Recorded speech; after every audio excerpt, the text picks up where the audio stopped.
सात समुद्रावर अनुपस्थित असलेले आई वडील धोकादायक समुद्रामध्ये अडकलेली भावंडे नसामधून वाहणारे हृदयभंग मुक्त होण्याची इच्छा पण त्याच वेळी माझ्या प्रियजनांनी मला समजून घ्यावे आणि समजून घ्यावे अशी ही अपेक्षा कधी कधी मला कंटाळा येतो आणि मी नियमाशिवाय अश्रू शिवाय मजा करण्याचा मार्ग शोधते ही सगळ्या गोष्टींकडे दुर्लक्ष करते आणि मला काय माहित नाही हे शोधण्यावरच लक्ष केंद्रित करते पण खरं तर मी स्वतःला माझ्या अस्तित्वाला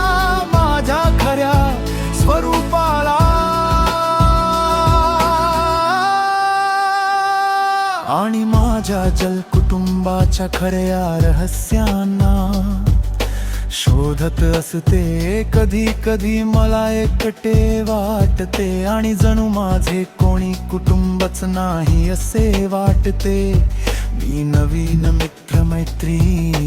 बनवते पण कधी कधी इतक्या लोकांमध्ये असूनही मला अधिकच एकटे वाटते मी कदाचित एक लहान मुलगी असेन पण मी मूर्ख नाही मी लोकांच्या नजरेतून आणि कृतीमधून त्यांचे मन वाचू शकते पण ते मी नशिबावर सोडून देणेच पसंत करते एका मुलीपासून एका महाकाय व्यक्तीपर्यंत वेळ किती लवकर निघून जातो आणि आज तू एक असीम प्रतिभेची स्त्री आहे तुझी शक्ती तुझ्या पलीकडे आहे वेदना आणि रहस्य हे तुझ्या अस्तित्वाचाच एक भाग आहेत तुम्ही जिवंत केलेले प्रत्येक पात्र प्रत्येक कथा ही तुमच्या भावनांचा एक सागर बनते जिथे तुम्ही तुमच्या कल्पना शिकू शकता आणि त्यांना संघटित करू शकता मग त्या पात्राबद्दल असोत किंवा तुमच्या स्वतःच्या तुम्ही तुमच्या कामाला पात्र म्हणून पाहत नाही तुम्ही त्यांना कोड्याच्या तुकड्यांसारखे पाहता आणि आळसाचा प्रत्येक क्षण तुमच्या अस्तित्वाचा एक भाग घडवतो हळूहळू तुम्ही तुमच्या स्वतःच्या आत्म्याचे व्यक्तिमत्वाचे आणि अस्तित्वाच्या कारणाचे घडे कोडे तयार करत आहात कारण तुमचे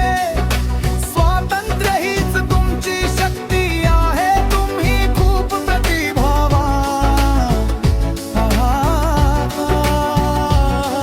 आणि नेहमी स्वतः सारखे राहण्यास आणि ज्या गोष्टी तुम्ही साध्य करण्यासाठी जन्माला आला आहात त्यासाठी लढण्यास घाबरू नका तुम्ही तुमच्या जादुई चिकाटीने आणि अथांग शक्तीने